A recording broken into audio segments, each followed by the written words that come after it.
Namaste, welcome friends. Thank you for joining us for our weekly Shanti in Place Zoom meditation. We may have some other folks joining us, or perhaps it'll just be us, and we're also streaming live on YouTube. Perhaps, like me, you're feeling and appreciating the change in weather where you are. And if so, I find it personally conducive in meditation to have some, yeah, Susanna likes it, to have some hot water or maybe even tea, preferably a sort of a lighter tea, nothing too heavy.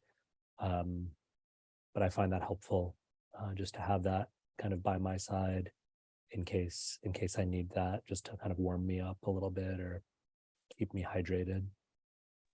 So if you'd like to do that, you can feel free to, if it's within reach, you can grab some tea or some hot water just as we settle in.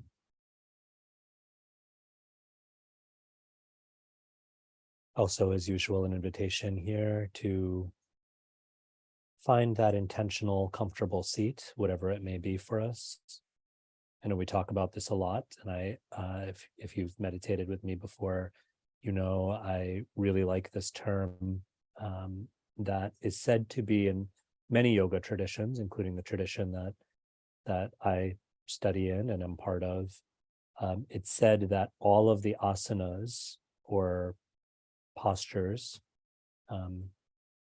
poses, sometimes we might say in a contemporary setting, but all of the asanas are really just meant to facilitate what's called sukhasana. And sukhasana literally means the posture of happiness, or we can say the posture of contentment or of comfort. So the idea is we practice yoga and other forms of embodied physical practices, not necessarily to become the most flexible or athletic, although for some of us that may be a wonderful side benefit. And certainly there's health benefits, but really it's all aiming at finding that seat. So I'm going to adjust a little bit to find that seat for myself, but finding that seat that just allows us to be the most comfortable and yet focused, present, alert that we can possibly be.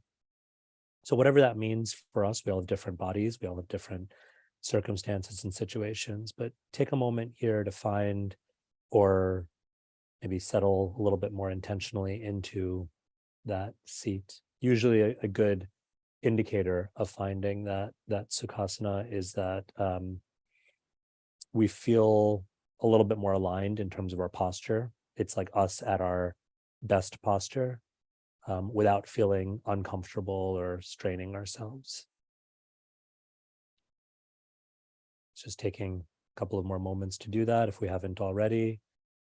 And an invitation, if you haven't already done so, to either close the eyes completely or to soften the gaze.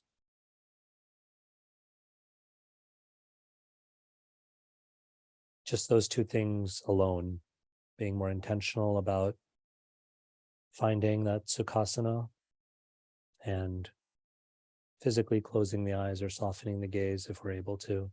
Those two things alone just can bring us to such a radically different state than perhaps we've been in.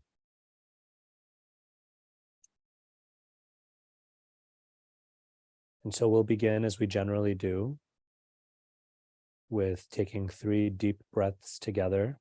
And if you'd like to follow along and keep pace, it's helpful sometimes just to count, especially if, as we start our practice, to count beats or seconds as we inhale in, as we hold the breath with intention, and then as we release the breath. And so a common count, and one that we'll use here, is 4 beats, breathing in, holding the breath for about 4 beats as well, and then releasing the breath, elongating it to about 6 or 7 beats.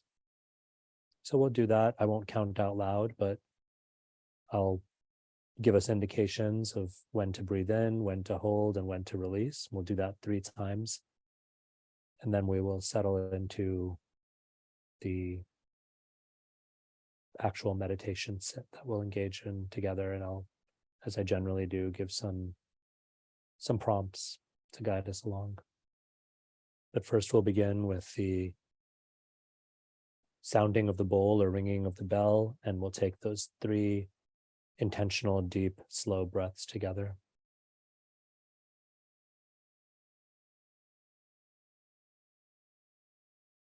Breathing in.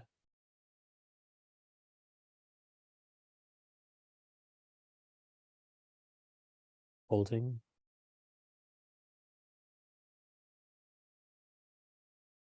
And out.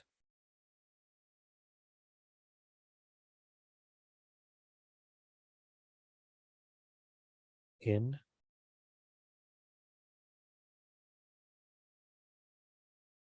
Hold.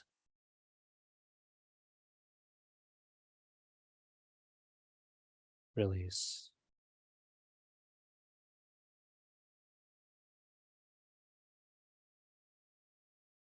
In.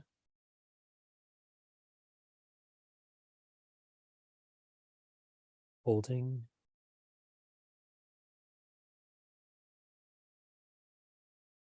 And out.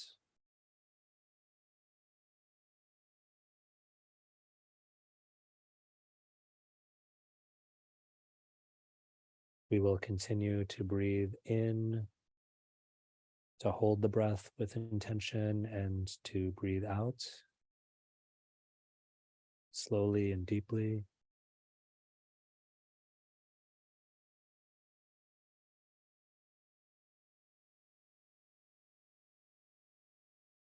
And allowing the breath to find its own natural rhythm or pace.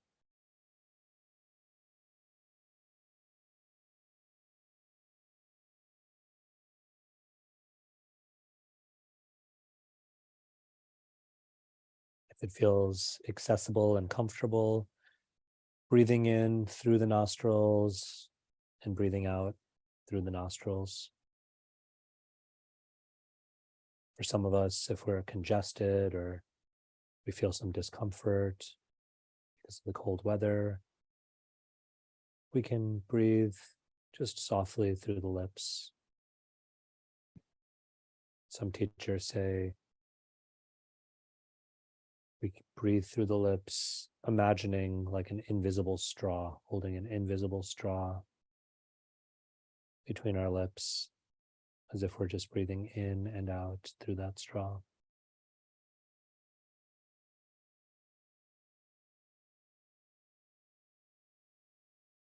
Of course, these are all technicalities. The most important thing is just finding that natural, accessible, comfortable breath without feeling the need to manipulate or to artificially control the breath in any way.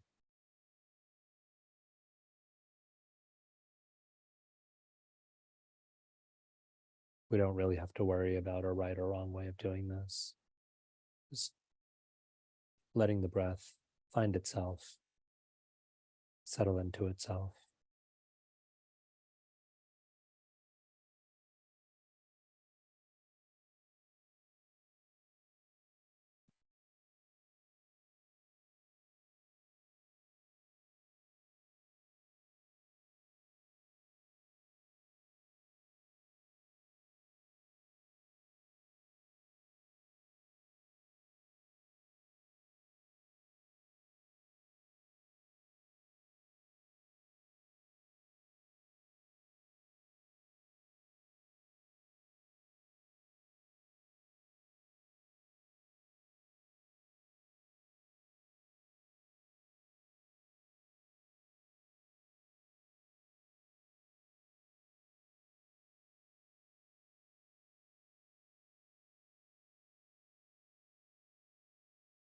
When the breath finds itself and it's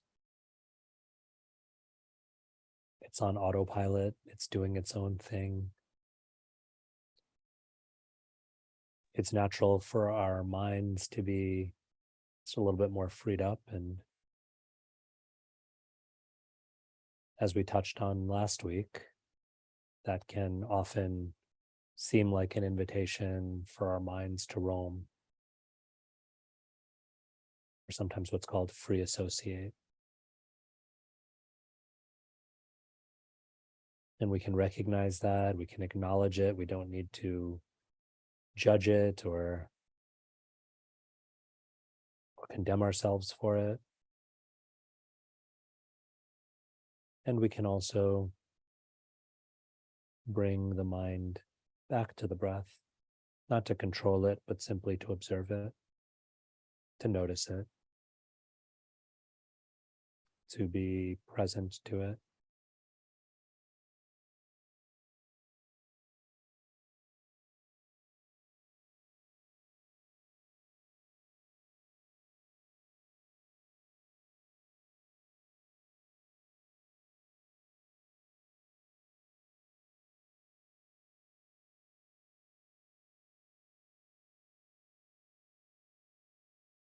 One teacher compares the mind to a playful wandering child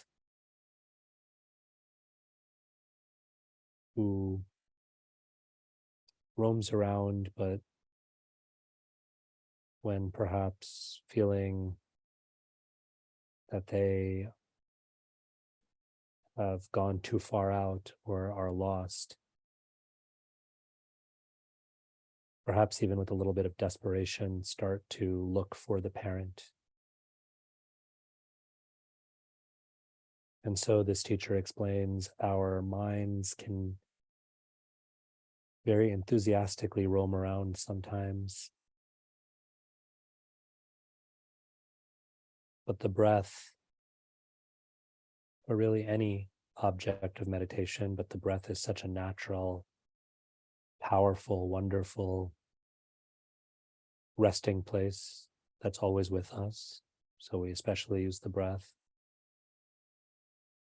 The breath is like that patient parent, that loving, protective parent. And so even if we notice our minds wandering,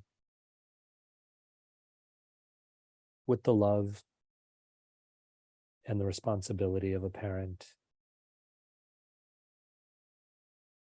we can bring that wandering mind back to the shelter of the breath,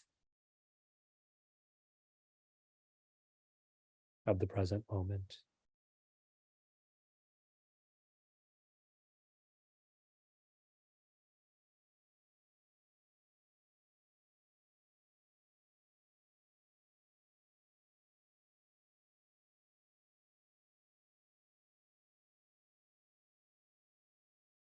Continuing to notice the breath.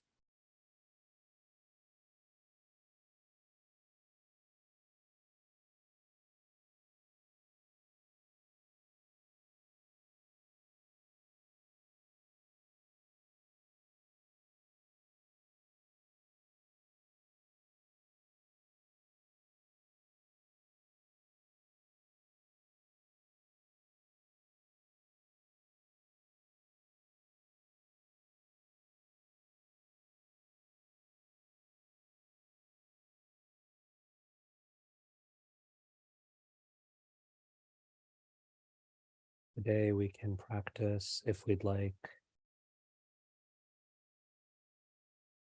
a particular approach to meditation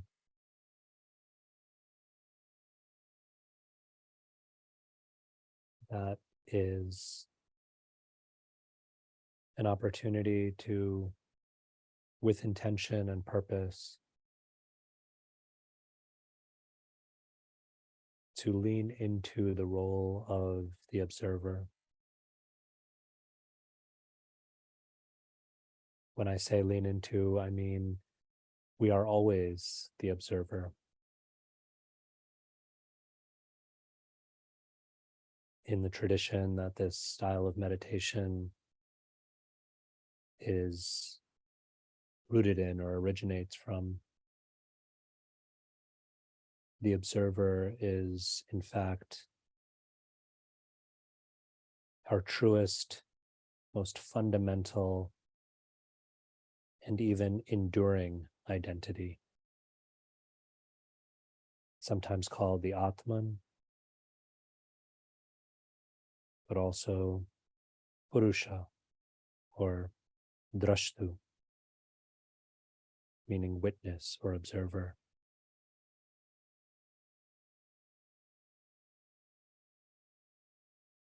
We are always the observer, we are always observing. But this is an invitation to intentionally embrace that role of observer. We can do so by continuing to simply observe the breath and bring our thoughts and our awareness back to the breath.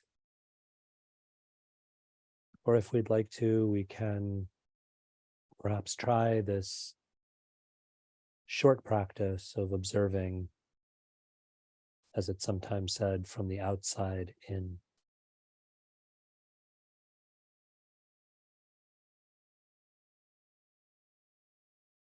And like that wandering child, if we ever feel that we're getting lost in our own thoughts, our own distractions, we can return to the breath. It's always waiting for us, it's always there.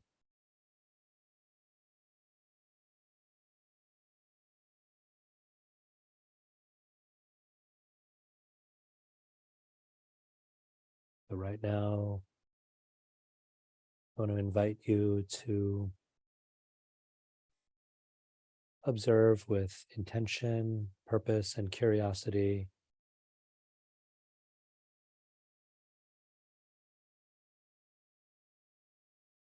the sensory experiences around you.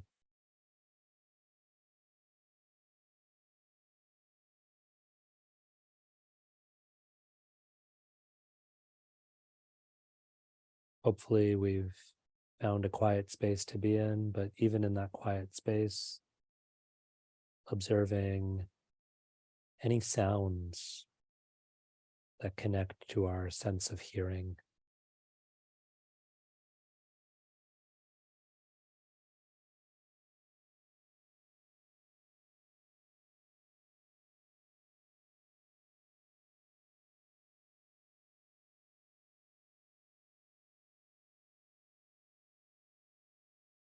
Perhaps because I'm unmuted, you are picking up on some sounds that are coming in from where I am.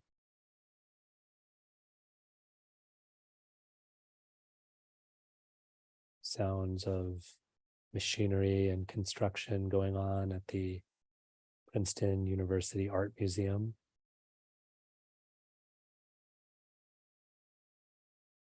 A neighboring site to Murray Dodge, the Office of Religious Life, where I am.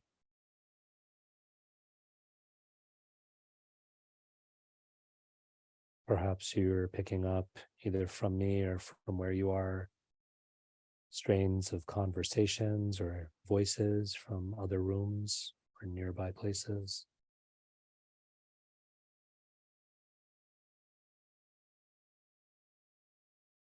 The whirring of HVAC systems or computer monitor.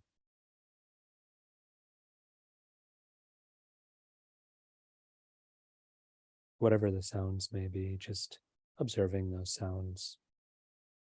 You don't have to figure out what the sound is. You don't have to analyze it.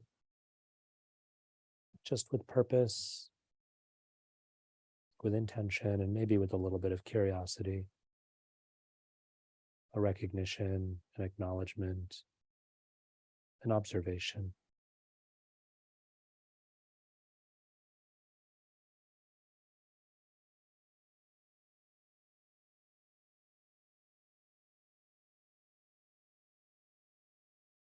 If there is some play of light or shapes before our eyes, if we have our eyes closed, we can acknowledge that, observe that. be aware a little bit more intentionally of that.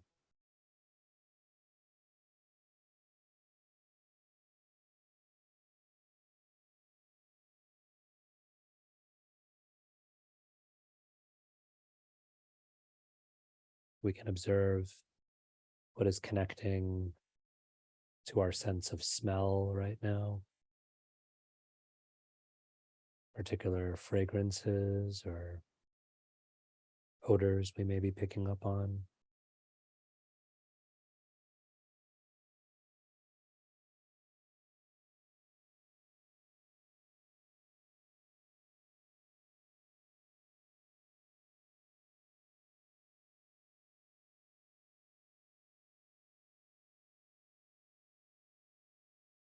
We don't need to be pulled into the source of those smells or fragrances. We're just observing and acknowledging them.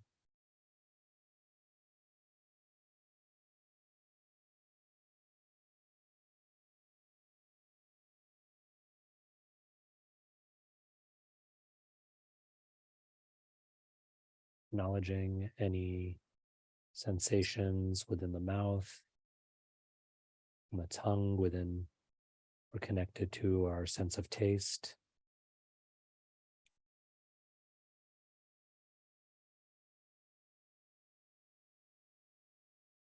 You've got a cup of tea or water, maybe an opportunity here to, with intention, take a sip.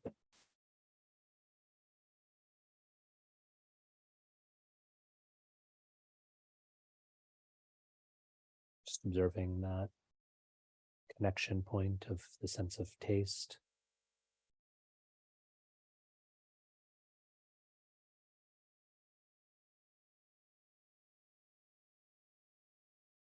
And observing any other physical sensation that connects to the body, the senses, perhaps the skin, even the feeling of the temperature surrounding us. There's a coolness, the subtle, crisp coolness. If there's a warmth, the sensation of warmth.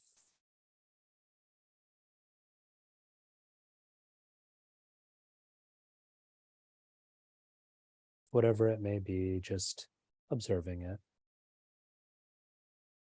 Observing that dynamic connection between our senses and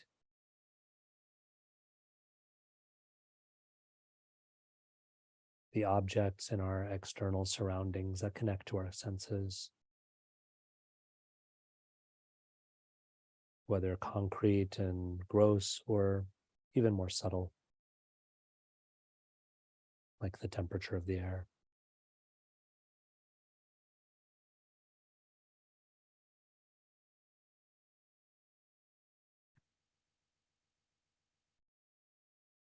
As we observe this play of the senses and the objects of the senses, if we'd like to, we can just take the opportunity to perhaps articulate silently a little affirmation, a little reminder. I am the observer.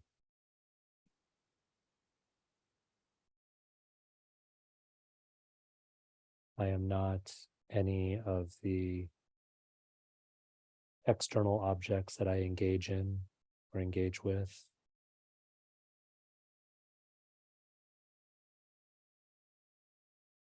I'm not even the senses that are so deeply and intricately entwined with my experience of this world.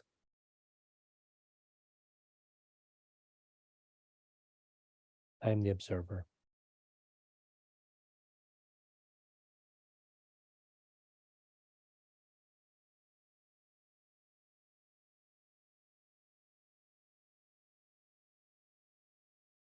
And as we continue to observe, we can, with just a little bit more intention, turn that power of observation for the moment to our thoughts, to our headspace, so to speak. Not so much biologically or physically the organ of the brain, but to that center of thought, of analysis, of processing.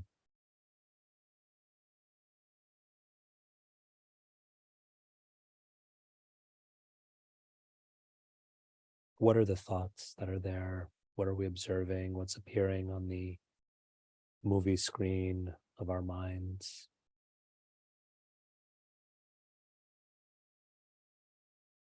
We can just observe those thoughts. This is not the time to parse the thoughts, to analyze the thoughts, to do anything with the thoughts. Just observe them the way that we would observe the movie screen, the TV screen, is taking in the images that are flickering on the screen for what they are.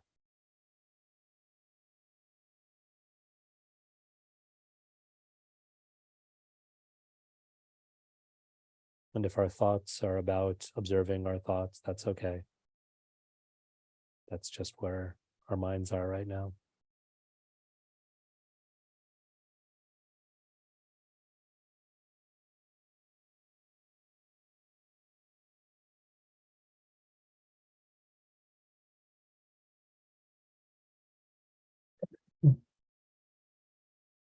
If we feel subtly that we are being taken somewhere with our thoughts, we can just go back to observing them. It's a subtle distinction, but we can just remind ourselves we are observing, that's all.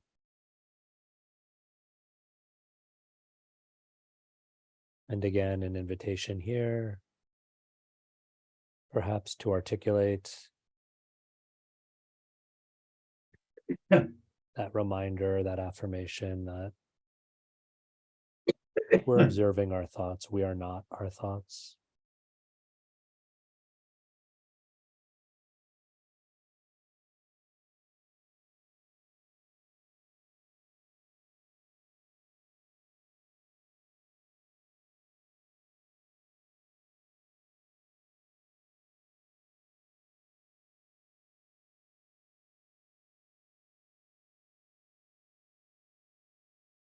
And finally, we can bring our awareness, our observation from the head space to perhaps more of the heart space. And in the heart space, we can observe, just as we observed our thoughts, we can, with intention, with purpose, and with curiosity rather than judgment, we can observe our feelings. We can take a snapshot of what is the texture of our feelings right now. We don't have to get pulled into why or how or cause and effect. Just what is the texture, the landscape, the sensation of our feelings right now, our emotional feelings, our emotional state.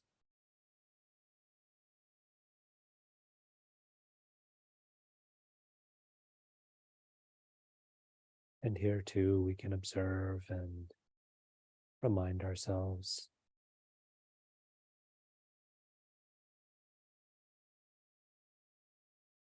I am so connected to my feelings, but I am not my feelings. I am the observer.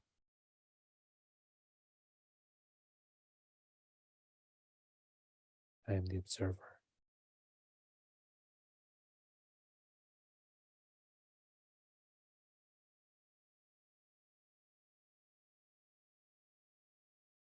We'll stay in this space of observing the texture of our feelings, of affirming our role as the observer for just a few more moments.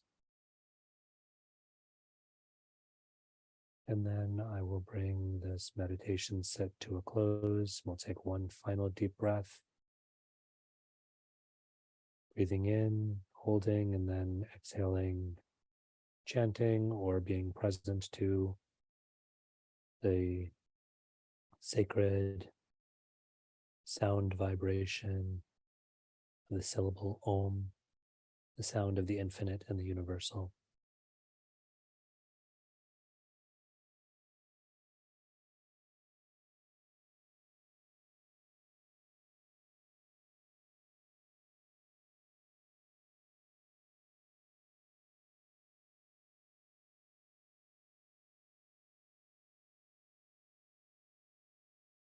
Breathing in,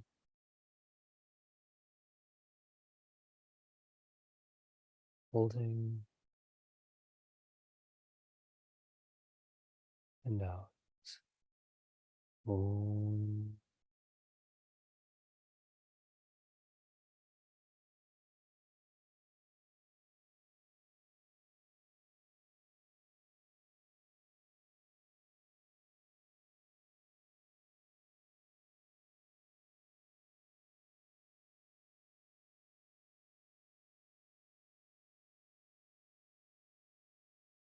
Gently opening the eyes or widening the gaze,